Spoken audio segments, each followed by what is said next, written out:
എല്ലാവർക്കും ഒരു നമസ്കാരം. ഞാൻ ഡോക്ടർ ചിപ്പി ബേസിൽ, കൺസൾട്ടൻറ്റ് സൈക്കാട്രിസ്റ്റ്.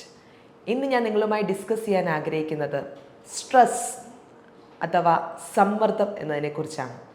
നിങ്ങളിൽ ഈ ലക്ഷണങ്ങളുണ്ടെങ്കിൽ നിങ്ങൾ ഒന്ന് മനസ്സിലാക്കിക്കോളൂ, നിങ്ങൾ ഇപ്പോൾ സ്ട്രെസ്സിലാണുള്ളത്. ഒന്നാമതായിട്ട് കാര്യം, എപ്പോഴും നിങ്ങൾക്ക് ക്ഷീണം തോന്നുക, എപ്പോഴും കിടക്കണമെന്ന് തോന്നുക, കിടന്നാലൊട്ട് ഉറക്കം വരാതിരിക്കുക, അങ്ങനൊരവസ്ഥ നിങ്ങൾക്ക് അനുഭവപ്പെടുന്നുണ്ടോ? രണ്ടാമതായിട്ട് പറഞ്ഞാൽ, ശരീരത്തിൻ്റെ പല സ്ഥലങ്ങളിലും വേദനകൾ അനുഭവപ്പെടുക.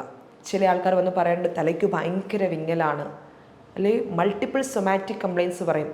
പല പല സ്ഥലങ്ങളിൽ പല പല വേദനകൾ, പല പല അസുഖങ്ങൾ ഇങ്ങനെ മാറി മാറി വരുന്നുണ്ടെങ്കിൽ നിങ്ങൾ ഇപ്പോൾ സ്ട്രെസ്സിലാണ് എന്ന്, മറ്റ് അസുഖങ്ങളൊന്നുമില്ല എന്നുണ്ടെങ്കിൽ നിങ്ങളിപ്പോൾ സ്ട്രെസ്സിലാണ് എന്ന് നമുക്ക് പറയാൻ കഴിയും.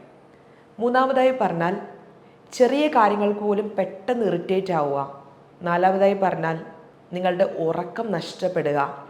അഞ്ചാമതായി പറഞ്ഞാൽ, ഡൈജസ്റ്റീവ് സംബന്ധമായ, അതായത് ഉദര രോഗങ്ങൾ വരിക. ചിലപ്പോൾ കോൺസ്റ്റിപ്പേഷൻ ആയിരിക്കാം, ചിലപ്പോൾ ഡയറി ആയിരിക്കാം, പെട്ടെന്ന് ഭക്ഷണം കഴിക്കുമ്പോൾ തന്നെ ടോയ്ലറ്റിൽ പോകാൻ തോന്നുക. അങ്ങനെ ഗട്ട് പ്രോബ്ലംസ് ഇതിന് കൂടുതലായി കാണപ്പെടുന്നു. നമുക്കറിയാം, സ്ട്രെസ് ഹോൾഡ് ചെയ്താൽ, അതായത് ക്രോണിക് സ്ട്രെസ്സിലായാൽ പലവിധ രോഗങ്ങൾ കാണപ്പെടുന്നു. ഈ സ്ട്രെസ് ഹോർമോൺ, അതായത് ക്രോണിക് സ്ട്രെസ് വരുമ്പോൾ നമ്മുടെ സ്ട്രെസ് ഹോർമോണായ നമ്മുടെ കോർട്ടിസോൾ, അതായത് കോർട്ടിസോൾ ആക്റ്റീവ് ആകുമ്പോൾ ബ്രെയിൻ ഗട്ട് കണക്ഷനിൽ പ്രശ്നങ്ങൾ ഉണ്ടാക്കുന്നു. അത് നമുക്ക് കൂടുതൽ ആൻസൈറ്റി ഉണ്ടാക്കാം, അല്ലെങ്കിൽ നമുക്ക് കൂടുതൽ ഉറക്കമില്ലാതെ വരിക, അല്ലെങ്കിൽ നമുക്ക് ബെല്ലി ഫാറ്റ്, വയറിൻ്റെ അടിയിൽ കൂടുന്ന കൊഴുപ്പ്, ഇതൊക്കെ നമുക്ക് ഈ പ്രശ്നങ്ങൾ കോർട്ടിസോൾ ആക്റ്റീവ് ആകുമ്പോൾ കാണാൻ സാധിക്കുന്നുണ്ട്. സ്ട്രെസ് ലെവൽ നമുക്ക് എങ്ങനെ മാനേജ് ചെയ്യാമെന്ന് നോക്കാം. ഒന്നാമതായിട്ട് നമുക്ക് ഗ്രാറ്റിറ്റ്യൂഡ് കീപ്പ് ചെയ്യാൻ ശ്രമിക്കുക. ദൈവം നമുക്ക് തന്ന എല്ലാത്തിനോടും, ചിലപ്പോൾ നമ്മുടെ മാതാപിതാക്കളായിരിക്കാം, സഹോദരങ്ങളായിരിക്കാം, സ്നേഹിതരായിരിക്കാം, കുഞ്ഞുങ്ങളായിരിക്കാം, എല്ലാത്തിനോടും നമുക്കൊരു നന്ദി അല്ലെങ്കിൽ ഒരു ഗ്രാറ്റിറ്റ്യൂഡ് നമ്മളെപ്പോഴും അത് കീപ്പ് ചെയ്യാൻ ശ്രമിക്കുക. നിങ്ങൾ ഒരു ദിവസം ചെയ്ത പോസിറ്റീവ് കാര്യങ്ങൾ അത് നിങ്ങളെന്നും നിങ്ങളുടെ ഡയറിയിൽ എഴുതി വയ്ക്കുക. 1 വീക്ക് കഴിയുമ്പോൾ അത് നിങ്ങൾ തിരിച്ച് വായിച്ചു നോക്കുക.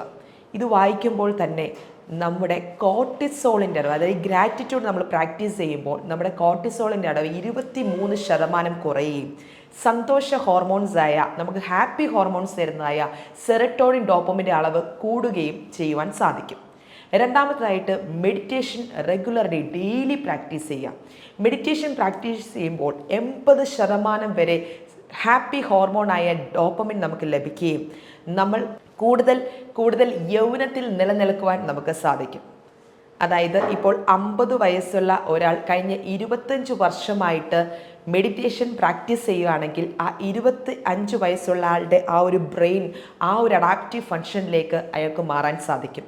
Practice meditation regularly. അത് നമുക്ക് പീസ് ഓഫ് മൈൻഡ് തരും, നമ്മളെ കൂടുതൽ കാമാക്കും, നമ്മുടെ ബോഡിയെയും മൈൻഡിനെയും മെഡിറ്റേഷൻ കാമാക്കും.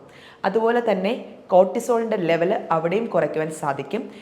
മൂന്നാമതായി പറഞ്ഞാൽ, റിലാക്സേഷൻ ടെക്നിക്സ് പ്രാക്ടീസ് ചെയ്യുക, ഡീപ് ബ്രെത്ത് എടുക്കുക. നമ്മളൊരു റെഗുലർലി നമുക്കൊരു പെട്ടെന്നൊരു സ്ട്രെസ്സ് വരുമ്പോൾ നമ്മൾ ഡീപ് ബ്രെത്ത് എടുക്കുക, ഒന്ന് ഹോൾഡ് ചെയ്യുക.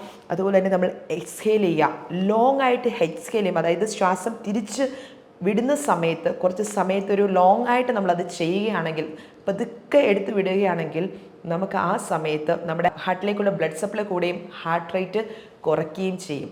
ഈ ഹാർട്ട് റേറ്റ് കുറയ്ക്കുന്നതോടുകൂടെ നമ്മുടെ ബോഡിയും മൈൻഡും ഒക്കെ കാമായി തീരുവാൻ സഹായിക്കും.